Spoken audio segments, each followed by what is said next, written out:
ছেলেমেয়েরা কোন জিনিস দেখে বিয়ে করবেন? আমি বলবো যে ছেলেদের 4টা জিনিস দেখবেন আর মেয়েদেরও 4টা জিনিস দেখবেন।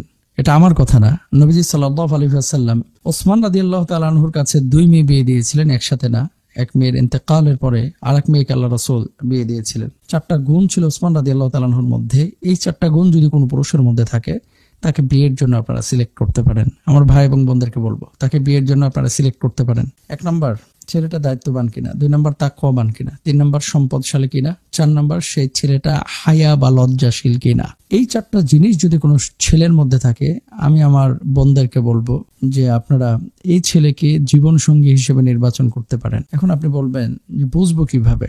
বোঝার দায়িত্ব আল্লাহর পর তাওয়াক্কুল করবেন। এবং কোন ছেলেটা কিভাবে, আমি একজনকে জিজ্ঞেস করলাম কয়েকদিন আগে, লন্ডনে এক জায়গায় দেখা, তো তার সাথে একজন মেয়ে ছিল। আমি বললাম কে, ভাবি নাকি? তো তিনি বললেন যে না, ভাবি না, দেখি ভালো লাগলে বিয়ে শাদী করবো। তো আমি বললাম যে ভালো লাগলে বিয়ে শাদী করবেন মানে? তা আসলে বিয়ের আগে তারা ঘোরাফেরা করে একে অপরের সাথে বোঝাপড়া তৈরি করতেছে যে এর সাথে আমার যায় কিনা, যদি যায় তাহলে বিয়ে করবো, না হলে না গেলে না বিয়ে করব। বিয়ের উদ্দেশ্যে এই ধরনের ঘোরাফেরা, একসাথে ডেটিং করা, একসাথে থাকা, একসাথে বোঝাপড়া করা সম্পূর্ণরূপে হারাম, কোনোভাবে জায়েজ নেই। বাংলাদেশেও যদি এই কাজ কেউ করে, ইসলামী শরিয়ায় জায়েজ নেই। আবারও বলি, ইসলামী শরিয়ায় জায়েজ নেই। এখন যদি কেউ করে সে নিজে পাপ করতেছে। কিন্তু বিয়ে শাদীটা কি? বিয়ের শাদী তো একটা ইবাদত। তো বিয়ের আগে এভাবে ডেটিং ফেটিং এগুলো ইসলাম অনুমোদন করে না। 2 নম্বর বিষয় হচ্ছে, মেয়েদের 4টা জিনিস দেখে বিয়ের ব্যাপারে বলা হয়েছে। তুনকাহুল মারআতু লিআরবাইন লিমালিহা ওয়ালি জামালিহা ওয়ালি হাসাবিহা ওয়ালি দীনিহা।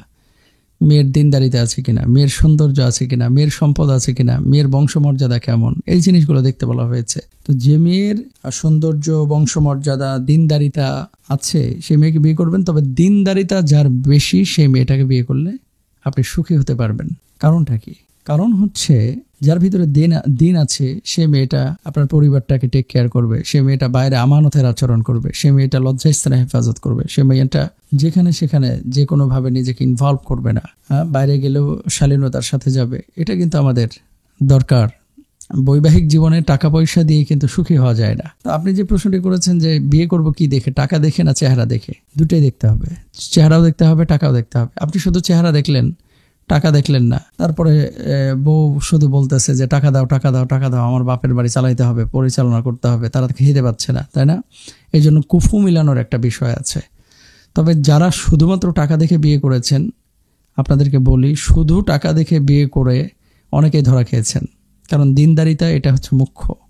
টাকা আজ আছে কাল নেই। চেহারা আজকে সুন্দর দেখা যাচ্ছে আপনাকে, তাই না? এই সুন্দর চেহারা একসময় থাকবে না, 2 দিন পরে দাঁত পড়ে যাবে, চেহারাটা কুচকিয়ে যাবে। কত সুন্দরী মেয়ে পৃথিবীতে আছে, আজকে তাদের দিকে মানুষ তাকাচ্ছে না, আজকে তাদের দিকে খেয়ালও করে না, আজকে তাদেরকে পাত্তাই দেয় না। বহু সুন্দরী মেয়ে পৃথিবীতে আছে, তারাও একসময় আপনার মতো রূপ নিয়ে গর্ব করত, কিন্তু আজকে রূপ নিয়ে গর্ব করার কিছু নেই। হাজার হাজার এরকম সুন্দরী মেয়ে পৃথিবীতে আছে যাদের চেহারাগুলো আজকে কুচকিয়ে গেছে। হাজার হাজার যুবক যারা মেয়েদের ক্রাশ ছিল, আজকে তারাও দাঁত পড়া বুড়া হয়ে গেছে। সুতরাং চেহারা, সৌন্দর্য, টাকা পয়সা এটা স্থায়ী না। একদিন আমাদেরকে ওই বার্ধক্যে যেতে হবে যদি হায়াত পায়। কবরই আসল ঠিকানা। সুতরাং চেহারা নয়, অন্তরটাকে সুন্দর করা চাই।